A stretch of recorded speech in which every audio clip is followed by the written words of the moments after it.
Carlo Tentaculé pourrait sembler n'être que le voisin grincheux dans une série sur une éponge qui parle, mais il y a beaucoup plus en lui que ce que l'on voit au premier regard. Sous le sarcasme et les roulements d'yeux, Carlo est un gars coincé dans une vie qu'il n'a jamais voulu, travaillant dans un emploi qu'il déteste, entouré de gens qui le rendent fou, tout en s'accrochant à des rêves qui semblent juste hors de portée. Ce n'est pas un méchant, juste un gars qui essaie de donner du sens à tout cela. Alors prenez votre clarinette et jetons un regard plus attentif à l'histoire de Carlo.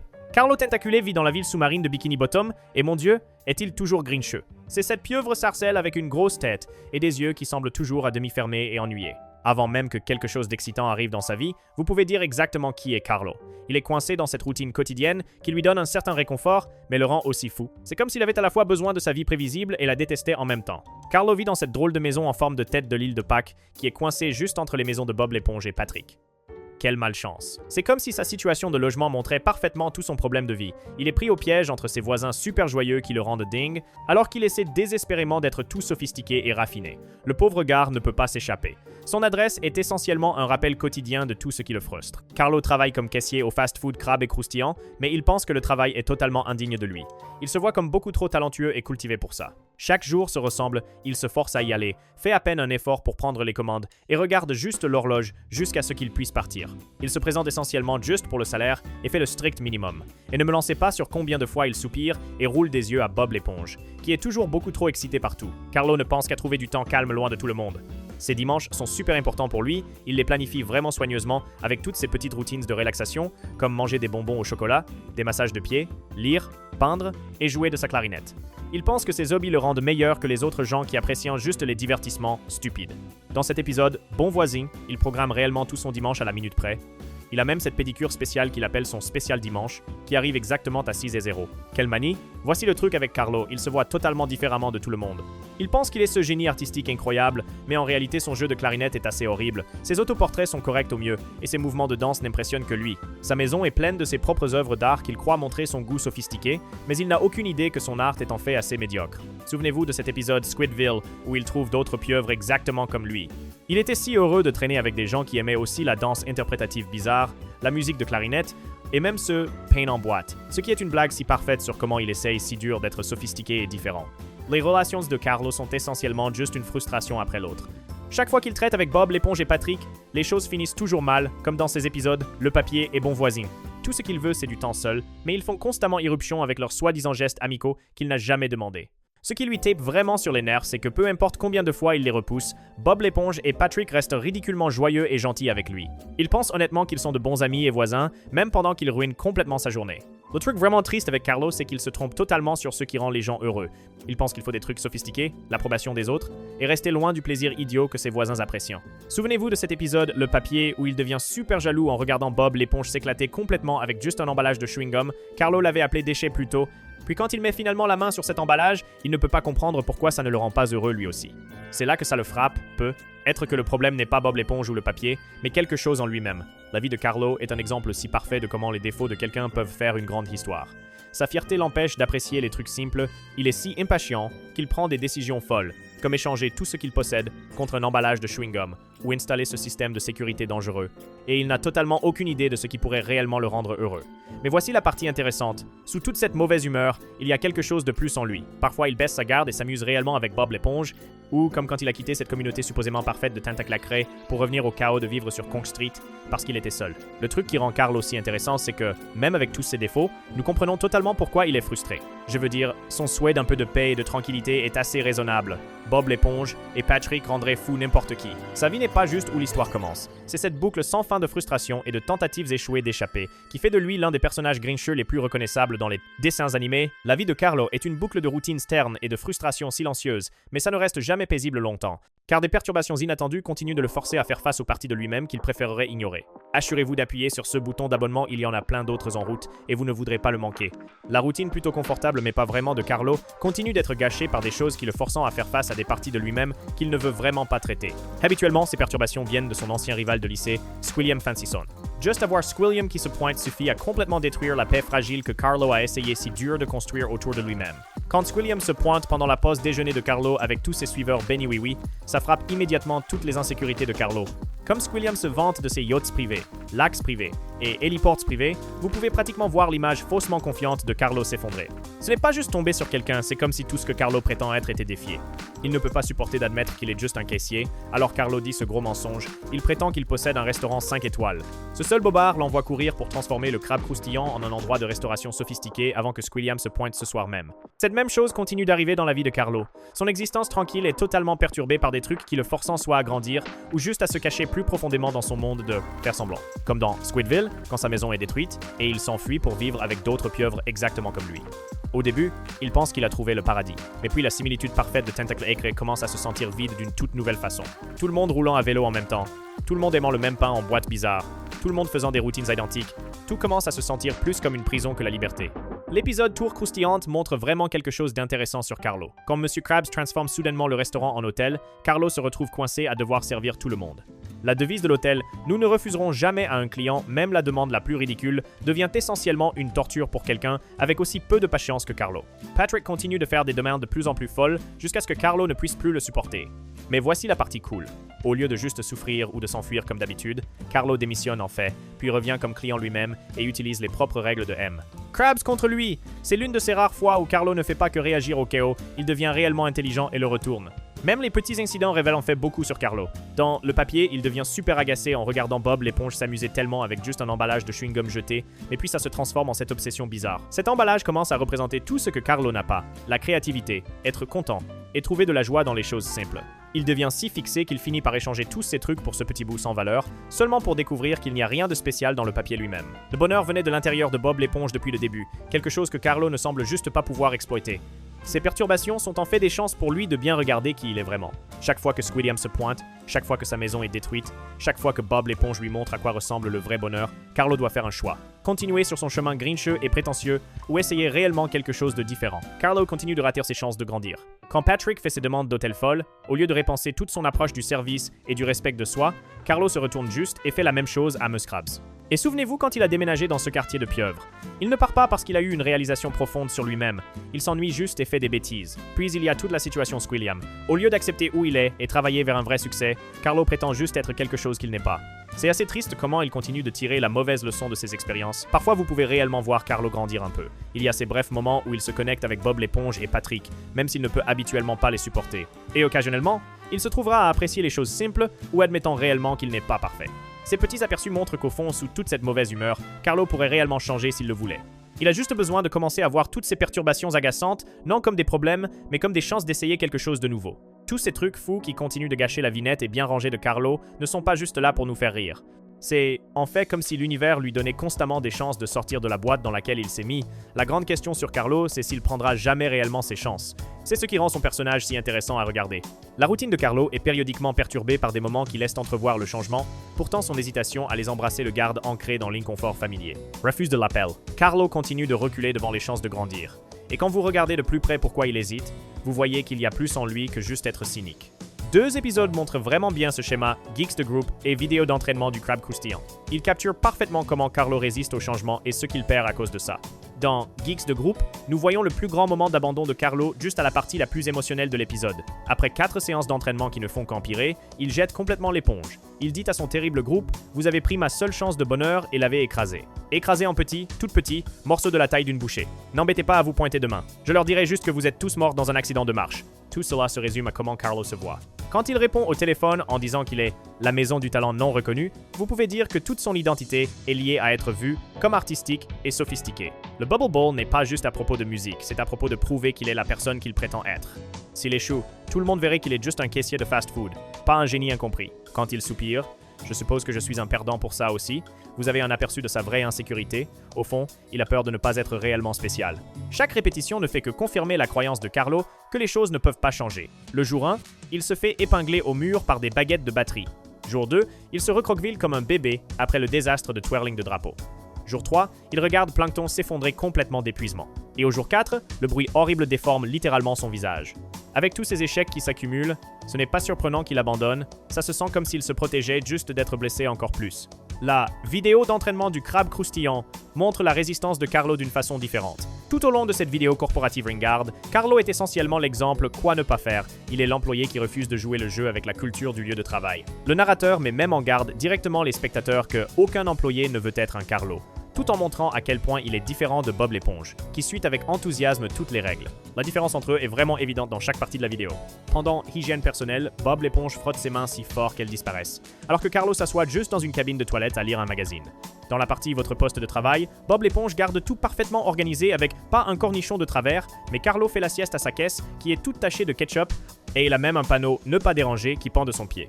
Ça montre parfaitement à quel point il est déconnecté, physiquement et mentalement, de son travail. La partie la plus révélatrice est comment Carlo traite avec les clients. Au lieu de suivre la règle de Monsieur Krabs que l'argent a toujours raison, il dit à Patrick de « aller être stupide ailleurs ».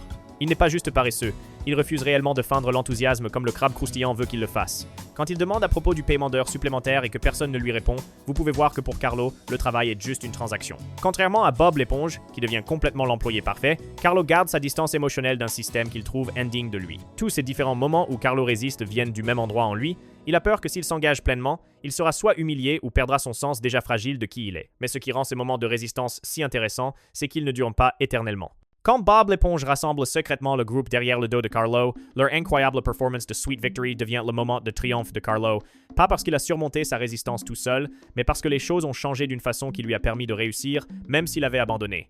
La résistance de Carlo est exactement ce qui rend ses rares victoires si significatives, parce que nous comprenons à quel point il est profondément sceptique et effrayé. Quand il saute dans les airs à la fin du Bubble Bowl, nous ne voyons pas juste un succès musical, nous voyons le briser brièvement de ses schémas habituels de retenue. C'est un aperçu de ce que Carlo pourrait devenir s'il trouvait le courage de pousser à travers l'échec. Carlo continue de résister à la croissance parce qu'il a peur d'échouer et de montrer son côté vulnérable. Mais à travers des gens qui deviennent inopinément des mentors dans sa vie, il commence à faire face à ses limites et découvre que il peut changer après tout. Rencontrer le mentor. Sous toute la bêtise quotidienne de Bikini Bottom, Carlo est en fait dans un voyage de croissance personnelle. Malgré penser qu'il est tout sophistiqué avec son art, il ne gagne exactement aucun prix de maturité émotionnelle. Et voici le truc drôle. Au lieu d'apprendre de professeurs sages, Carlo reçoit des leçons de vie des sources les plus inattendues. Son ancien rival de lycée, un escargot de compagnie sophistiqué, et même un dessin qui a pris vie.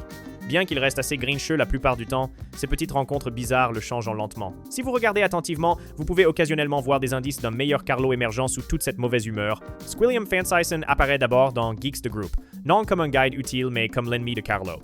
Essentiellement un rappel qui marche et parle de tout ce que Carlo a échoué à devenir. Leur relation retourne la chose du mentor habituel à l'envers. Au lieu de donner des conseils et du soutien à Carlo, l'attitude snob de Squilliam pousse réellement Carlo à faire mieux. Quand Squilliam appelle offrant à Carlo la chance d'avoir son groupe jouer au Bubble Bowl sophistiqué, il n'est pas gentil, il prépare Carlo à échouer. Vous pouvez le dire par son commentaire de départ sur le public ayant besoin d'analgésiques. La façon de enseigner de Squilliam à Carlo est par les insultes, pas l'encouragement. Mais voici le truc, cette configuration méchante donne réellement à Carlo exactement ce dont il a besoin. Un coup de pied aux fesses pour sortir de sa routine habituelle de se plaindre et d'abandonner. Pendant l'entraînement du groupe, nous voyons quelque chose de rare de Carlo. Il s'y tient réellement. Même quand les batteurs tirent des baguettes sur son visage et que les twirlers de drapeaux causent des explosions mortelles, il continue beaucoup plus longtemps qu'il ne le ferait normalement avant d'abandonner. Quand il finalement s'effondre en pleurant, disant « Vous avez pris ma seule chance de bonheur et l'avez écrasé », nous pouvons voir un côté vulnérable de Carlo qui est habituellement caché sous tout son snobisme et sa mauvaise humeur. Toute cette expérience de groupe a réellement changé Carlo de petite façon qui ressort plus tard. Quand il enseigne l'art à Bob l'éponge dans Artiste Inconnu, il commence de façon étonnamment confiante, comme peut être dirigé ce groupe, même pour peu de temps, qui lui a fait croire plus en lui-même. Et quand il tombe sur Squilliam encore dans des épisodes plus tard, il le gère différemment. Au lieu de juste paniquer et inventer des trucs, il commence à penser à l'avance et mieux planifier. C'est comme s'il avait silencieusement appris quelque chose de cette première rencontre méchante avec son rival, même si Squilliam n'avait jamais l'intention de lui enseigner quoi que ce soit. Quand il s'agit de l'épisode de course d'escargot, nous voyons Carlo apprendre d'un professeur totalement différent, son escargot sophistiqué, Snelly. Au début, Carlo pense qu'il est celui en charge, totalement convaincu que la lignée sophistiquée de Snelly, qu'il continue d'appeler ses papiers, signifie qu'elle battra définitivement le bâtard, Gary de Bob l'éponge. La façon dont Carlo se vante de l'élevage de Snelly au lieu de l'entraîner réellement montre ce qu'il croit vraiment. qu'être né spécial importe plus que le dur travail. Et ce n'est pas juste à propos de la course, c'est comme ça que Carlo pense à tout de l'art, à la classe sociale, à ce qui rend quelqu'un précieux. La course se transforme en une leçon assez révélatrice sur ce qui importe vraiment. Quand Gary s'effondre parce que Bob l'éponge l'a poussé trop dur à l'entraînement, Snelly abandonne son avance pour revenir et le réconforter, choisissant d'être gentil au lieu de gagner. Ça retourne complètement la chose professeur, étudiante à l'envers. Soudainement, Snelly enseigne à Carlo des valeurs qu'il ne semble jamais comprendre. Et la chute parfaite, c'est le rocher de compagnie de Patrick, Rocky, qui finit par gagner toute la course. Quelle leçon de réalité pour tout le système de Carlo de juger ce qui est précieux. Cette leçon apparaît de petites façons tout au long de l'histoire de Carlo. Comme dans Les baisers de grand-mère, quand Bob l'éponge se fait moquer pour essayer d'agir tout adulte, Carlo étonnamment ne s'ajoute pas avec plus de taquinerie quand Bob l'éponge se sent mal. C'est un petit changement, mais ça reflète en quelque sorte ce que Snelly a fait, choisir la connexion plutôt que le statut quand ça compte vraiment. La même chose arrive dans Noel Key, quand Carlo devient réellement généreux pour une fois. C'est comme si la graine que Snelly a plantée fleurit occasionnellement quand les conditions sont justes pour percer sa mauvaise humeur habituelle. Le trophée qu'il donne à Squidward Tortellini, merci au mélange de noms de Patrick, montre comment cette leçon est restée avec Carlo. Au début, il s'énerve que Patrick se trompe de nom, comme d'habitude. Mais puis quelque chose de différent arrive. Il rit réellement à ce propos avec Bob l'éponge. Et Patrick, cette capacité à trouver l'humour dans quelque chose d'imparfait, au lieu de se fâcher, montre qu'il grandit un peu. Nous voyons ces petits moments de croissance apparaître ici et là, tout au long du spectacle. Dans Frankendoodle, nous avons peu être le professeur le plus bizarre pour Carlo, Doodle Bob, ce dessin simple que Bob l'éponge crée, qui prend vie d'une façon ou d'une autre et part en déchaînement. Quand Doodle Bob attaque Carlo, claquant sa tête sur le sol avant de voler le crayon magique, c'est en fait une leçon assez profonde sur la relation entre les artistes et ce qu'ils créent. Quelque chose qui frappe près de chez soi pour Carlo l'artiste. Pour quelqu'un qui pense que son art n'est qu'à propos de l'expression de soi et n'a pas besoin de s'inquiéter des conséquences, Doodle Bob est essentiellement un avertissement. Hey, ce que tu crées importe et peut affecter les autres, alors sois responsable à ce propos. Le déchaînement fou de Doodle Bob. Dessiner des trous pour que les gens tombent dedans, transformer des trucs réguliers en armes, et même essayer d'effacer le vrai Bob l'éponge, montre ce qui peut arriver quand quelqu'un a le pouvoir créatif, mais aucun self-control. Pour Carlo, qui essaie toujours de faire de l'art génial même si ses compétences ne sont pas tout à fait là, c'est un appel subtil au réveil que être un artiste vient avec des responsabilités. Ce n'est pas juste à propos de faire tout ce que tu veux, tes créations peuvent affecter le monde autour de toi. Cette leçon apparaît de petites façons dans des épisodes plus tard. Dans Artiste Inconnu, quand Bob l'éponge s'avère être naturellement talentueux à l'art et que ça menace l'ego de Carlo, il sabotait presque Bob l'éponge par jalousie, mais ne va pas jusqu'au bout avec ça. Et dans Patty Hype, quand il essaye de voler le crédit pour l'idée de galette colorée de Bob l'éponge, il est plus calculateur et moins destructeur à ce propos. Ce ne sont pas d'énormes changements de personnalité, mais ils montrent comment l'expérience folle de Doodle Bob a laissé une marque sur comment Carlo approche son côté créatif. Tous ces moments d'enseignement aléatoire s'additionnent, créant une fondation pour ces rares fois où Carlo s'élève réellement au-dessus de son moi grincheux habituel. Comme dans Livraison de pizza, quand il défend Bob l'éponge contre ce client grossier, montrant qu'il se soucie réellement, même s'il est habituellement si agacé avec lui. Ou dans Juste une bouchée, quand il admet finalement qu'il aime les galettes de crabe, mettant l'honnêteté avant sa fierté pour une fois. Et souvenez-vous, mourir pour une tarte, quand il pensait que Bob l'éponge allait mourir, la façon dont il a passé toute cette journée avec lui montrait qu'il y a réellement de la profondeur et de l'attention sous toute cette mauvaise humeur. Carlo ne change pas de façon grande et dramatique, c'est plutôt comme des petites leçons qui s'additionnent lentement en défiant comment il voit les choses. Les influences de Squilliam, Snelly et Doodle Bob se tissent dans qui il est, créant de petites ouvertures pour la croissance qui perçant occasionnellement sa coquille grincheuse. Quand il est genuinement heureux, inattendu gentil, ou vraiment satisfait de son art, nous avons des aperçus de comment ces professeurs bizarres l'ont façonné. Ils ne l'ont pas complètement transformé, mais ils ont créé des moments où une meilleure version de Carlo peut apparaître brièvement avant que ses schémas habituels reprennent le dessus. Carlo rencontre des gens surprenants qui finissent par lui enseigner des choses importantes en cours de route. Comme cela arrive, il atteint un tournant où la version fausse de lui-même qu'il a montrée à tout le monde commence à s'effondrer.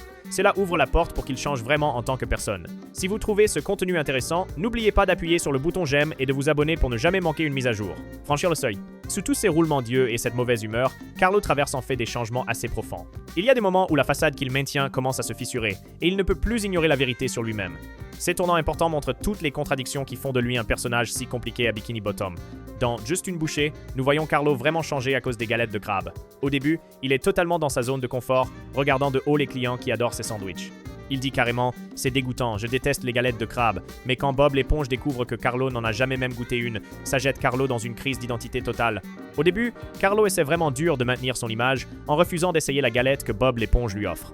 Il va même trop loin en disant des trucs comme « Si j'étais piégé au fond d'un puits pendant 3 ans sans rien à manger que cette galette de crabe, je mangerais mes propres jambes d'abord. » Mais son problème n'est pas vraiment à propos du goût de la galette, c'est à propos de garder ce mur debout entre lui et les choses simples qu'il ridiculise publiquement. Le grand moment arrive quand Carlo prend finalement une toute petite bouchée. Après avoir dit fort à tout le monde que le sandwich est le plus horrible, putride, mal préparé, vil, peu appétissant, dégoûtant excuse pour un sandwich, Il prétend même l'enterrer avec une petite pierre tombale et tout. Mais une fois que personne ne regarde, ses vrais sentiments sortent. Il déterre la galette de la terre, chuchote, encore vivante, et engloutit le tout avant de fondre dans le bonheur pur.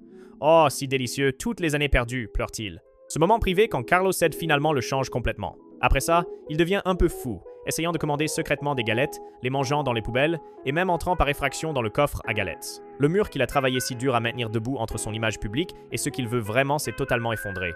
Il a changé pour de bon, même s'il est le seul à le savoir. Dans « Mourir pour une tarte », nous voyons un autre grand changement chez Carlo quand il pense que Bob l'éponge a mangé une tarte qui est en fait une bombe et n'a que quelques heures à vivre. Cette confusion force Carlo à faire face à quelque chose de vraiment inconfortable, qu'au fond, sous tous ses discours sur détester Bob l'éponge, il pourrait réellement se soucier de lui. Quand Carlo dit « Je vais faire des dernières heures de Bob l'éponge les meilleures qu'il ait jamais eues.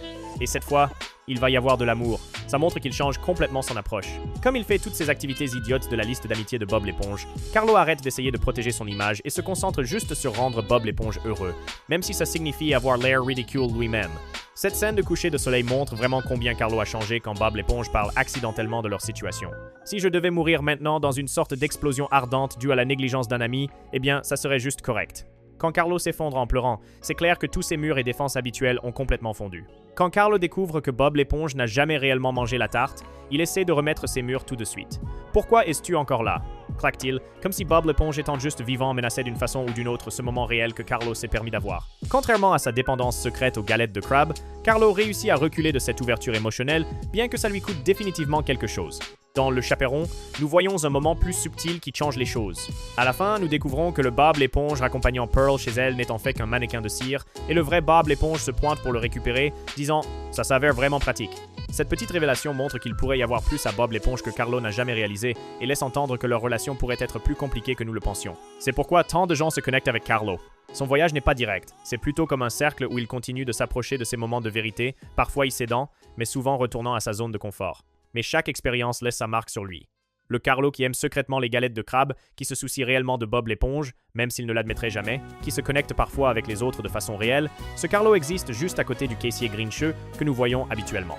Ce qui frappe vraiment à propos de ces moments, c'est combien nous pouvons tous nous y identifier. Carlo n'est pas là dans une aventure épique ou à sauver le monde. Ces grands moments s'arrivent quand il est seul et doit finalement faire face à la vérité sur lui-même. Sa lutte n'est pas à propos de conquérir des terres étrangères, mais de traiter avec ses propres contradictions internes. Et honnêtement, c'est quelque chose que la plupart d'entre nous comprennent beaucoup mieux que tuer des dragons ou sauver l'univers.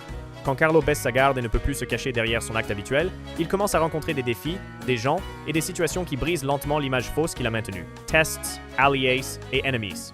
Dans la vie quotidienne de Carlo à Bikini Bottom, il rencontre toutes sortes de défis bizarres qui testent vraiment qui il est. Il rencontre des amis inattendus qui le font questionner ce qu'il croit, et des ennemis qui souvent ne font que refléter ses propres problèmes. Son monde normal et quotidien devient comme un terrain d'essai où sa patience, ses valeurs et comment il se voit sont constamment mises à l'épreuve. Carlo ne traite pas avec des quêtes épiques ou de grandes aventures. Au lieu de cela, ses défis viennent de situations quotidiennes qui testent ses valeurs et montrent ses points faibles. Comme dans Carlo le fantôme peu amical, ce qui commence comme juste une confusion. Bob l'éponge, et Patrick pensant que la figure de cire de Carlo est réellement lui, se transforme en un test moral quand Carlo réalise qu'il peut profiter d'eux parce qu'ils croiront n'importe quoi. Quand Carlo obtient un petit pouvoir sur ses voisins, c'est là que le vrai test commence. Il commence à les commander, leur disant de s'occuper de chacun de mes caprices et chatouiller ma fantaisie à la demande.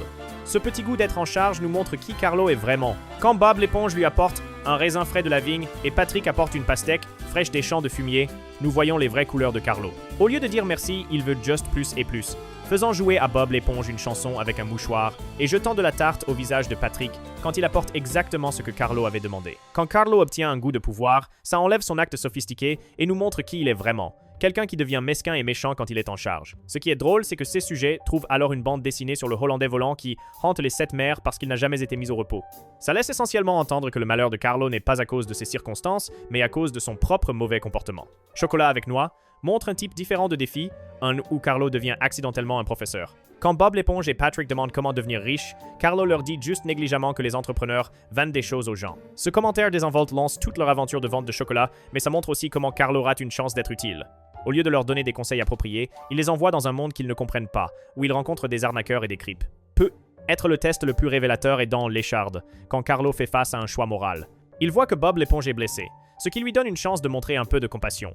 Mais au lieu de ça, il utilise la situation contre Bob l'éponge en mentant que « M, Crab sera forcé de te renvoyer à la maison ». Ça montre comme Carlo échange facilement l'honnêteté pour un peu de paix et tranquillité, prêt à jouer sur les peurs de quelqu'un d'autre juste pour avoir quelques heures pour lui-même. Ces tests montrent un schéma clair. Quand Carlo doit faire un choix moral, il prend habituellement la voie facile ou fait tout ce qui l'avantage le plus. Mais chaque fois qu'il gâche, il y a une chance pour lui d'apprendre quelque chose, puisque les conséquences de ses choix reviennent toujours le mordre, souvent de façon assez embarrassante. Le truc drôle à propos de la vie de Carlo, c'est sa relation avec les voisins qu'il méprise. Bob l'éponge et Patrick, les mêmes gens qu'il ne peut pas supporter, finissent souvent par être ses plus grands aides, bien que rarement de façon qu'il aime réellement. Dans Carlo le fantôme peu amical, ils essaient de l'aider à passer de l'autre côté en l'envoyant vers le grand au-delà dans une bulle, ce qui montre qu'ils se soucient ingénument de lui, même si leurs méthodes sont assez ignorantes. Ce qui rend ces amitiés vraiment intéressantes, c'est qu'elles sont si unilatérales. Bob l'éponge et Patrick restent loyaux à Carlo, même s'il ne peut pas les supporter. Quand ils pensent qu'ils l'ont accidentellement tué, ils se sentent immédiatement mal et veulent arranger les choses. Nous ferons n'importe quoi que tu veux, promet Bob l'éponge au fantôme, alors que Patrick embrasse ses pieds montrant qu'il se soucie vraiment de Carlo sous tout leur comportement agaçant. Même M. Krabs, qui se soucie surtout de l'argent, se révèle parfois être un aide surprenant. Dans L'écharde, quand Bob l'éponge montre finalement son pouce infecté, M. Krabs ne le renvoie pas à la maison comme Carlo avait menacé. Au lieu de ça, il règle juste rapidement le problème en retirant l'écharde.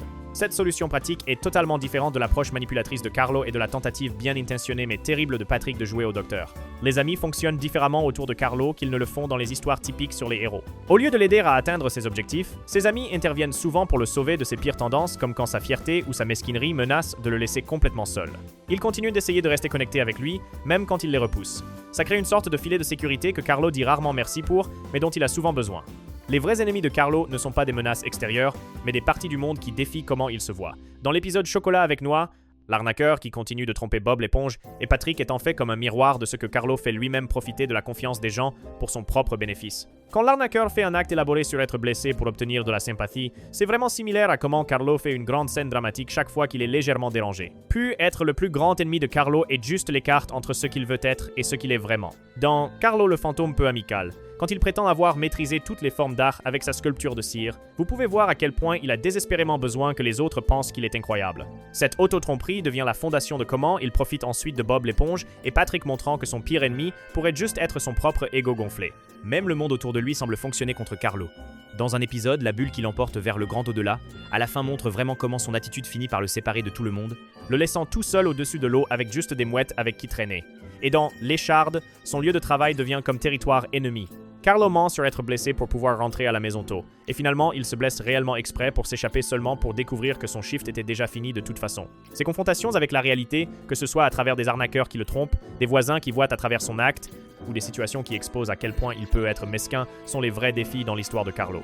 Chaque fois que ça arrive, ça épluche une autre couche de son autotromperie, le forçant à brièvement voir qui il est vraiment avant, qu'il retourne directement à se cacher dans sa boule confortable de faire semblant. Le monde de Carlo est comme une version minuscule de la vraie vie, où les interactions quotidiennes signifient réellement beaucoup. Les choses qui lui tiennent à cœur pourraient sembler petites comparées aux grandes aventures, juste vouloir un peu de paix et tranquillité, un peu de respect, ou une pause des voisins agaçants, mais tous ces petits moments s'additionnent pour créer une vie de frustration silencieuse avec des moments brillants occasionnels de connexion et de croissance personnelle. Même s'il apprend rarement des leçons durables de ses expériences, chacune ajoute une autre couche à qui il est, montrant qu'il y a réellement une personne complexe sous toute cette mauvaise humeur. La vie de Carlo est pleine de luttes quotidiennes, de relations délicates, et de choses qui lui rappellent ses propres insécurités.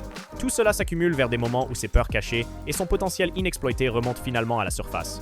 Si vous appréciez la vidéo jusqu'ici, assurez-vous d'être abonné. Derrière le froncement de sourcils constant de Squidward se cache un personnage qui se retrouve sans cesse dans des moments où il doit faire face à des vérités qu'il essaie vraiment dur d'éviter. Cet tournant dans son histoire montre à la fois ce qu'il craint le plus et le potentiel de croissance qu'il n'accomplit jamais vraiment.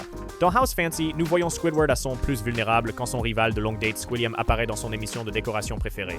Quand Squidward reçoit cet appel inattendu et doit écouter Squilliam se vanter de ses poignées de porte dorées fantaisistes et ses porte-papiers toilettes ornés de bijoux, il perd presque la tête. C'est alors que Squidward prétend impulsivement que sa propre maison est en fait meilleure, ce qui commence sa spirale descendante. Je vais juste leur dire que vous êtes tous morts dans un accident de fanfare, dit frénétiquement Squidward à l'équipe télé, se donnant seulement 2 heures pour faire paraître sa maison ordinaire incroyable. Cette panique montre combien Squidward lie son estime de soi à ce que les autres pensent de lui. Quand il demande à contre-cœur l'aide de SpongeBob, les choses ne font qu'empirer de la peinture éclaboussée partout, un ongle d'orteil arraché, et finalement ce désastre d'aspirateur qui détruit complètement sa maison. La destruction physique de la maison de Squidward ressemble exactement à comment son image soigneusement construite s'effondre. Alors que ses affaires sont aspirées dans le sac d'aspirateur qui grandit, sa personnalité factice est aussi en train d'être dépouillée, le laissant exposé exposé et vulnérable. Quand l'aspirateur explose finalement, c'est le point le plus bas ultime, avec Squidward debout au milieu de sa maison ruinée et de ses espoirs brisés. Ce qui rend ce moment vraiment important, c'est comment il prépare le tournant surprenant qui suit. Quand Nicholas Withers voit la destruction comme de l'art d'avant-garde brillant, le plus grand embarras de Squidward devient soudain son plus grand succès. Ce schéma où Squidward est poussé à son point de rupture seulement pour trouver une fin heureuse inattendue apparaît encore et encore tout au long de son histoire. Dans That's No Lady, Squidward atteint un autre point tournant quand il tombe pour Patricia, ne réalisant pas que c'est en fait juste Patrick déguisé. Cette situation force Squidward à faire face à des parties de lui-même qu'il cache habituellement. L'épisode construit la tension alors que Squidward devient de plus en plus désespéré dans sa poursuite. Il commence à dessiner des images romantiques et à jouer des chansons d'amour sur sa clarinette, laissant tomber complètement son attitude habituelle, froide et distante, alors qu'il poursuit son nouveau béguin. Ses comportements hors caractère montrent un Squidward sans ses défenses habituelles, révélant un côté vulnérable qu'il cache normalement derrière son attitude sarcastique. Le comportement de Squidward est plutôt exagéré, n'est-ce pas? Il continue à se cacher dans les endroits les plus bizarres dans les armoires, derrière les robinets, et même dans les toilettes, juste pour draguer Patricia. Chaque fois qu'elle le rejette, ça devient plus drôle mais aussi plus gênant, poussant Squidward plus près de faire face à quelques vérités inconfortables sur lui-même. Quand il dit « On n'appelle pas le calamar aux lèvres grésillantes pour rien », nous pouvons voir tout cet autre côté de lui qu'il cache habituellement derrière sa personnalité fantaisiste et cultivée. Quand la vraie identité de Patricia vient à la lumière, Squidward est totalement paniqué. Sa réaction « Je pense que j'ai besoin de prendre une douche » ne concerne pas juste d'avoir été dupé. C'est à propos de comment il s'est en fait ouvert et a montré ses vrais sentiments dans une situation qui le met maintenant super mal à l'aise. Ça arrive souvent à Squidward en fait. Il se met en avant, devient vulnérable, et puis se retire rapidement dans sa coquille quand les choses deviennent inconfortables. Dans l'épisode Bulletin Board, Squidward fait face à un autre moment difficile quand quelqu'un appelé P-Starcept commence à poster des critiques vraiment dures. Alors que SpongeBob et McCrabs s'inquiètent des mauvais commentaires sur le Krusty Krab en général, Squidward apprécie en fait toute la négativité au début, jusqu'à ce que les critiques le visent personnellement. Quand il lit cette note disant « Squidward Tentacles ne devrait jamais être autorisé derrière une caisse enregistreuse », ça le touche là où ça fait mal et il perd complètement son sang-froid. Ça menace en colère, je vais te donner un nombre, de contusion. Montre comment toute son attitude, je m'en fiche, n'est qu'un acte. Cette personnalité calme et supérieure qu'il essaie si dur de maintenir s'effondre juste quand quelqu'un le critique publiquement. Pendant la planque de minuit pour attraper P-Starcept, les choses deviennent vraiment tendues. C'est plutôt drôle comment Squidward refuse de répondre à Fleur délicate sur le talkie-walkie, tout en essayant en même temps de cacher son tatouage de fleurs. Toute cette situation montre les deux côtés de Squidward qu'il n'arrive pas à équilibrer, il est en fait un artiste sensible au fond, mais il essaie toujours si dur de paraître cool et sophistiqué devant tout le monde. Quand il ressort que Patrick est celui derrière toutes ces notes, Squidward a un autre moment, oh super.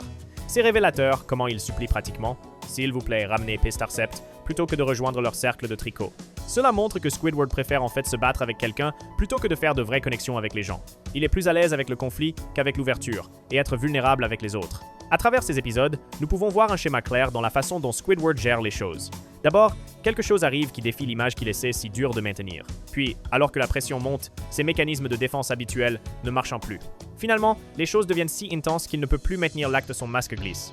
Et nous pouvons voir des aperçus du vrai Squidward sous toute cette attitude. Ce qui est vraiment intéressant à propos de ces moments n'est pas juste qu'il montre le côté vulnérable de Squidward, mais qu'il nous donne de petits aperçus de qui il pourrait vraiment être s'il arrêtait de se battre contre son vrai soi. Comme quand il ne peut pas s'empêcher de sourire après avoir été nommé Prince de l'année de House Fancy, ou comment il aime vraiment Patricia avant de découvrir qui elle est vraiment, ou même sa réaction honnête quand quelqu'un le critique. Tous ces moments montrent que sous tout ce cynisme, il y a un Squidward qui est capable de vrais sentiments et connexions. Même si Squidward retourne généralement directement à ses anciennes habitudes après ces moments, chaque expérience laisse une petite marque sur lui.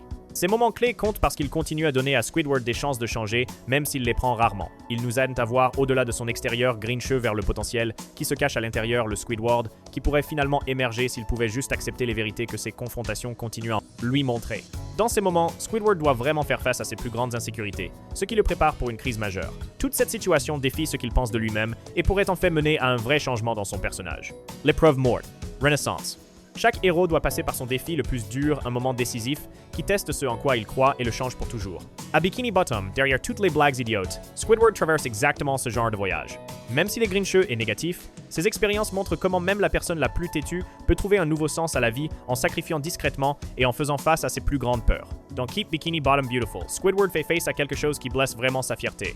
Après avoir reçu injustement une contravention pour avoir jeté des déchets, il doit faire du service communautaire. Et bien sûr, son rival Squilliam Fancyson apparaît, se vantant d'avoir une statue construite en son honneur.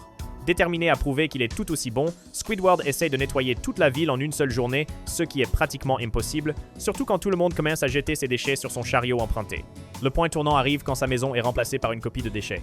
C'est comme si son espace sûr était détruit, le seul endroit où Squidward pouvait prétendre être l'artiste sophistiqué qu'il veut être. Maintenant, il doit choisir, continuer à échouer tout seul ou avaler sa fierté et obtenir de l'aide. Quand il cède finalement et laisse SpongeBob l'aider, Squidward fait son premier pas vers un vrai changement. Même si la statue de déchet de SpongeBob finit par l'embarrasser, Squidward obtient une petite victoire quand Squilliam reçoit finalement une contravention, aussi quelque chose qui ne serait jamais arrivé si Squidward n'avait pas continué à pousser à travers ses luttes. Dans The Camping Episode, Squidward fait face à un défi totalement différent. La chose même dont il est le plus fier, être sceptique à propos de tout, devient en fait son plus gros problème. Après avoir rejoint le campement de SpongeBob et Patrick, juste pour montrer combien il est plus intelligent, Squidward ignore complètement leurs avertissements sur les ars de mer et fait littéralement tout ce qu'ils disent qui attire ces créatures. Toutes ces fois où Squidward se fait attaquer sont pratiquement la version physique de son refus têtu d'écouter les idées des autres. Chaque attaque grignote sa confiance, brisant lentement sa vision du monde. Le vrai changement arrive quand Squidward, tout battu et finalement humilié, saute dans le cercle protecteur de SpongeBob et Patrick admettant pratiquement qu'il avait tort. Quand il dit « Vous les gars avez sauvé ma vie », c'est plus que juste dire merci, ça montre que Squidward a appris quelque chose d'important à travers toute sa souffrance. Il a compris que parfois être en sécurité signifie faire confiance aux autres au lieu de juste les rejeter. Et dans SpongeBob You're Fired, ce qui ressemble au départ au rêve de Squidward qui devient réalité se transforme rapidement en son pire cauchemar. Alors que les clients fuient la cuisine terrible de Monsieur Krabs, Squidward doit faire face à une vérité inconfortable. Son lieu de travail a en fait besoin de la personne même qu'il prétendait détester. Son voyage atteint un point tournant quand il met à contre-cœur un costume de Krabby Patty pour sauver SpongeBob des restaurants rivaux. Ce moment où Squidward devient un Krabby Patty est son plus grand sacrifice. En se transformant littéralement en quelque chose dont il se moquait, il abandonne sa propre identité pour quelque chose de plus important. Quand il s'agenouille devant SpongeBob et admet « Je déteste l'odeur des Krabby Patties qui brûlent encore plus qu'il ne déteste SpongeBob », Squidward est finalement honnête avec lui-même. Il réalise qu'il dépend en fait des autres, ce qui est probablement la leçon la plus dure pour quelqu'un qui aime être seul. À travers ces épisodes, Squidward ne change jamais complètement. Contrairement aux héros typiques, il retourne à être son soi grincheux. Mais chaque crise laisse sa marque de minuscules changements dans sa façon de voir les choses qui s'accumulent avec le temps. Sa croissance ne concerne pas une grande victoire dramatique, mais d'avoir l'humilité de continuer malgré l'échec répété. Le changement de Squidward est subtil, mais il est définitivement réel. Quand il fait face aux fausses accusations, aux attaques d'ours de mer et aux désastres du lieu de travail, il doit affronter des parties de lui-même qu'il préférerait ignorer. Son besoin d'approbation, sa peur d'avoir tort, et le fait qu'il a besoin à contre-cœur d'autres personnes.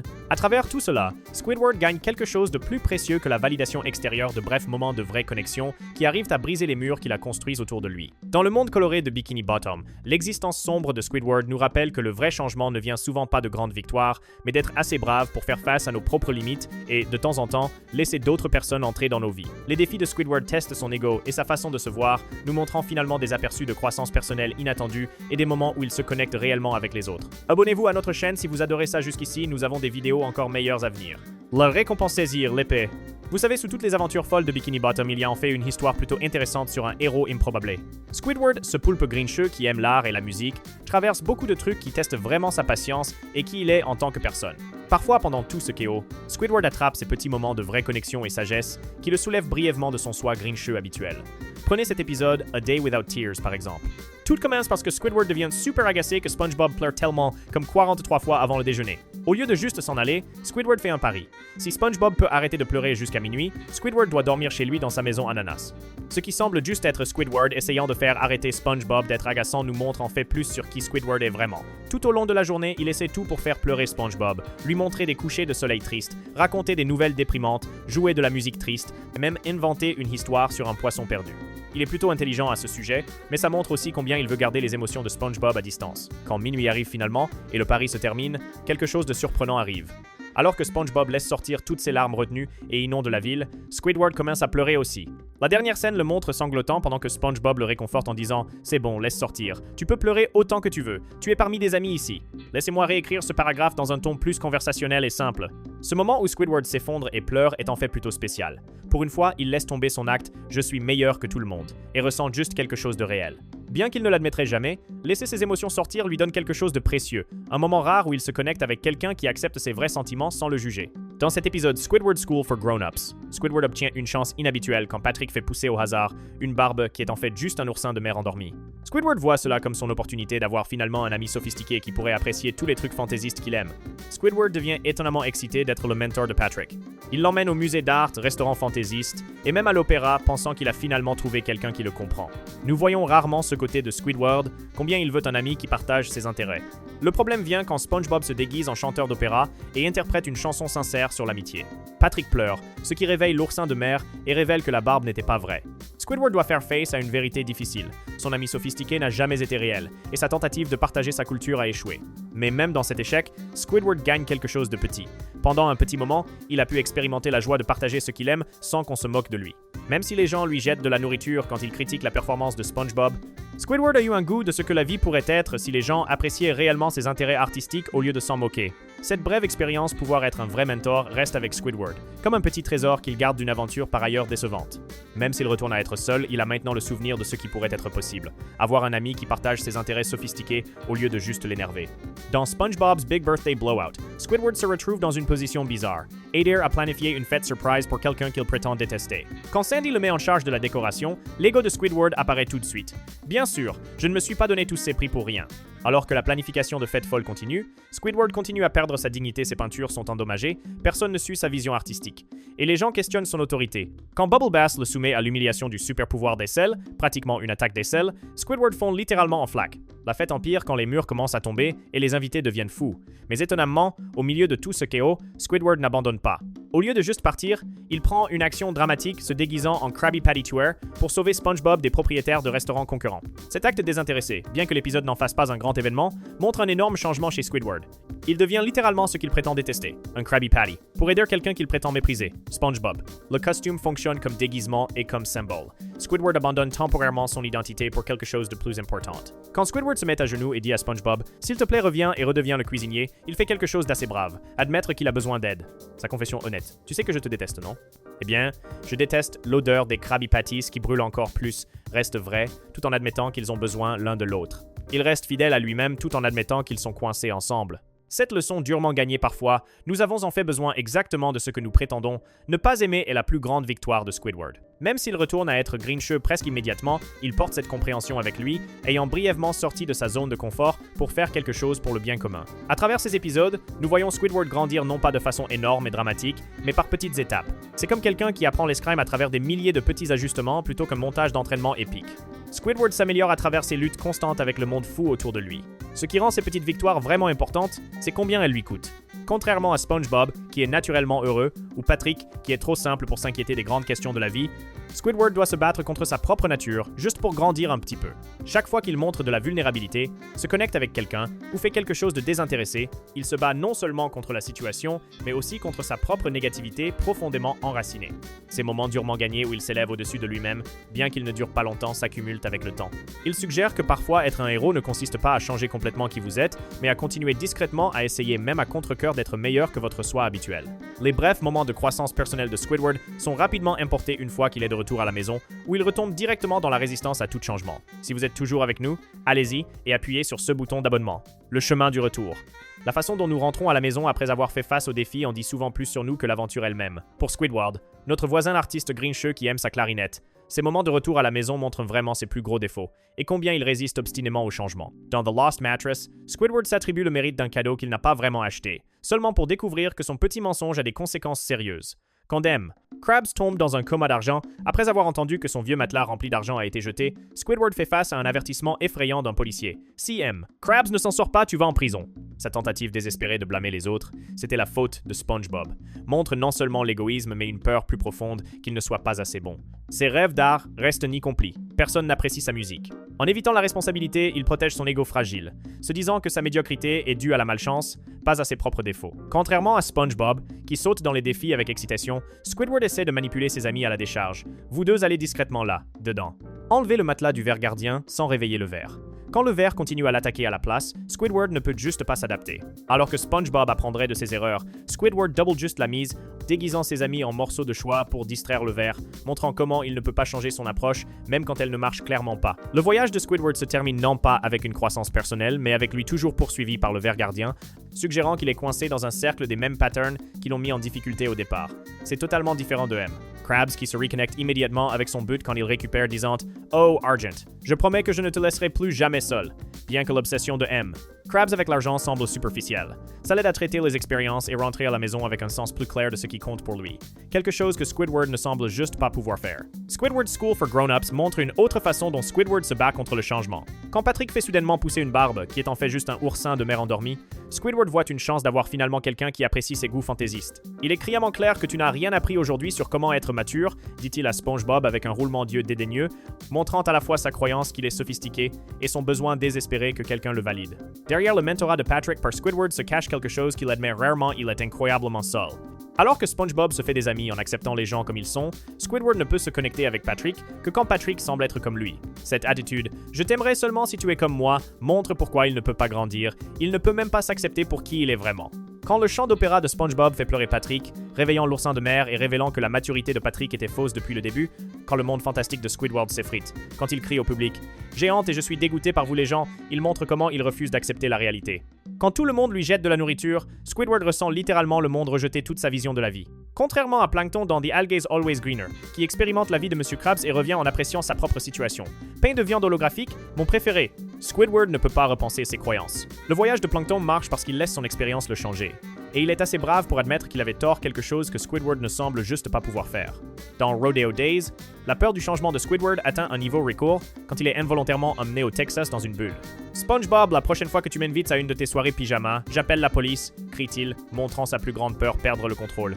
Contrairement à SpongeBob, qui saute dans de nouvelles situations avec excitation, ou Sandy qui navigue avec confiance entre différents mondes, Squidward a besoin de sa routine familière. Sa maison n'est pas juste un endroit où vivre, mais un espace mental sûr où il peut continuer à prétendre qu'il est meilleur que tout le monde. Chaque fois qu'il est forcé de quitter la maison, cette prétention est menacée, exposant combien il se sent inadéquat dans des situations qu'il ne peut pas contrôler. Quand la bulle atteint le Texas, Squidward apparaît comme une vraie créature marine dans le vrai monde. C'est ironique que son apparence se transforme complètement alors qu'à l'intérieur, il reste exactement le même. Alors que Sandy célèbre en rassemblant ses mondes à travers le champ des créatures que tu dois rassembler. Des bots avec des éperons qui tintent, c'est un rodéo. Squidward ne peut répondre qu'avec horreur à tout ce qui est inconnu. Cette incapacité à mélanger différentes expériences explique pourquoi Squidward ne change jamais vraiment. Il garde les expériences transformatrices séparées de qui il est vraiment plutôt que de les laisser le changer. Quand Sandy perd le rodéo après que SpongeBob gâche les choses mais le sauve quand même de la grenouille taureau, son conseil, la prochaine fois, laisse les rodéos à moi, vient de la croissance plutôt que de l'amertume. Elle garde son identité tout en acceptant les erreurs de ses amis, montrant une vulnérabilité que Squidward évite toujours. Ces voyages nous montrent un personnage coincé dans une boucle d'opportunités manquées. Ce qui rend Squidward différent des personnages qui grandissent vraiment, c'est combien il résiste fortement à être vulnérable. Sa peur de ne pas être assez bon, son besoin de tout contrôler, et son incapacité à faire de vraies connexions créent une coquille protectrice qui empêche ses expériences de vraiment le changer.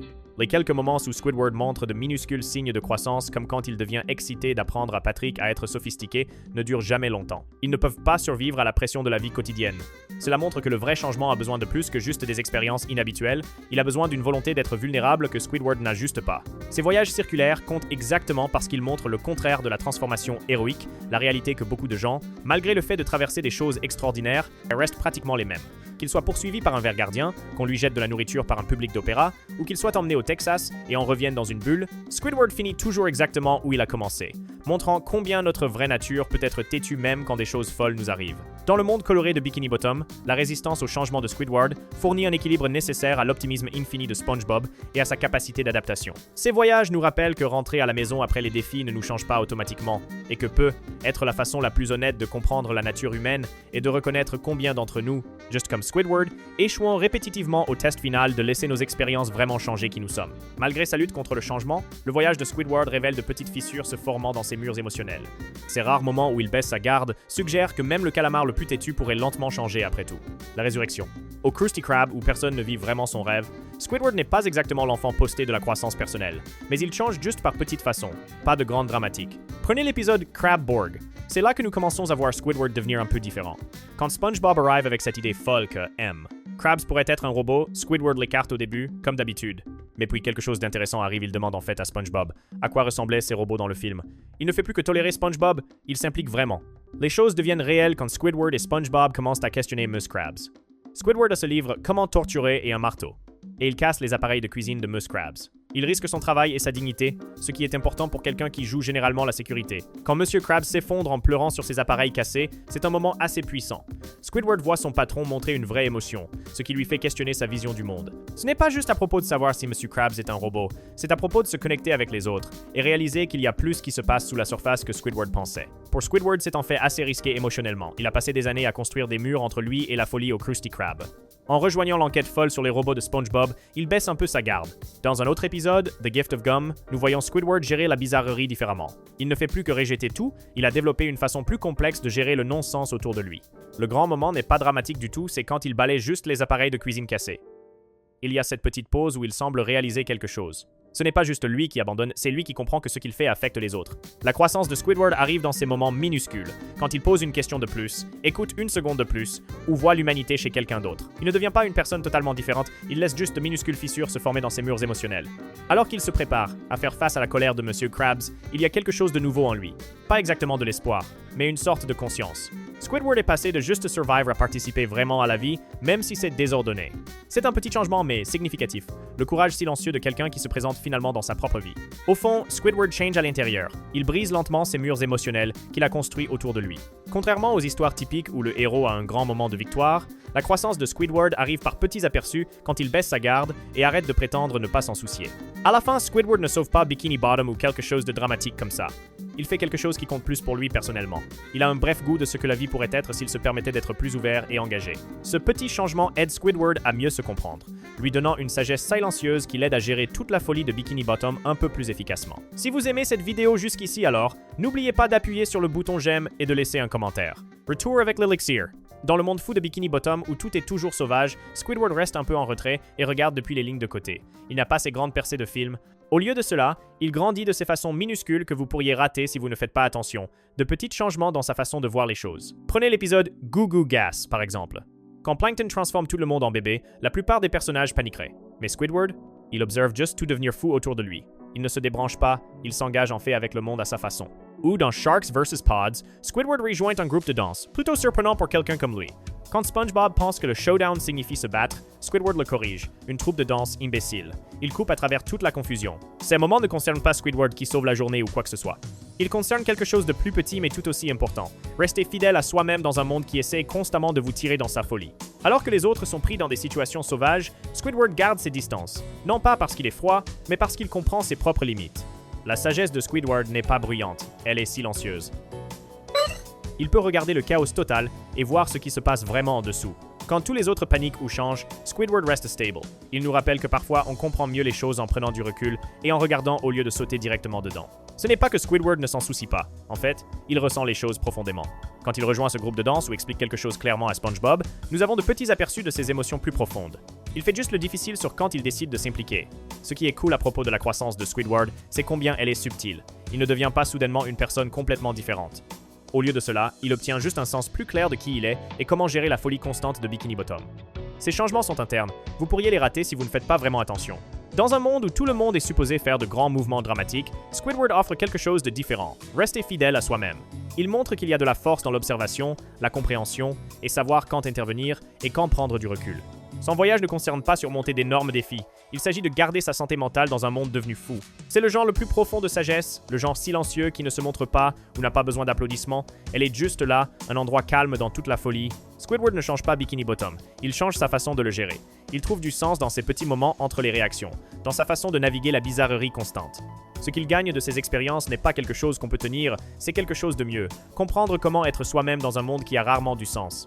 Son histoire nous rappelle que la croissance ne concerne pas toujours ces grands moments dramatiques de changement. Parfois, il s'agit de ces petits changements qui arrivent quand nous faisons vraiment attention au monde autour de nous. À la fin, l'histoire de Squidward nous montre l'héroïsme silencieux de rester fidèle à soi-même. Il s'agit de trouver la beauté dans l'observation plutôt que dans l'action. Trouver du sens dans le fait de retenir parfois, et trouver la sagesse dans ces moments où nous choisissons d'être juste nous-mêmes, complètement et honnêtement. Si vous avez apprécié la vidéo, assurez-vous d'aimer et de vous abonner et je vous verrai dans la prochaine vidéo.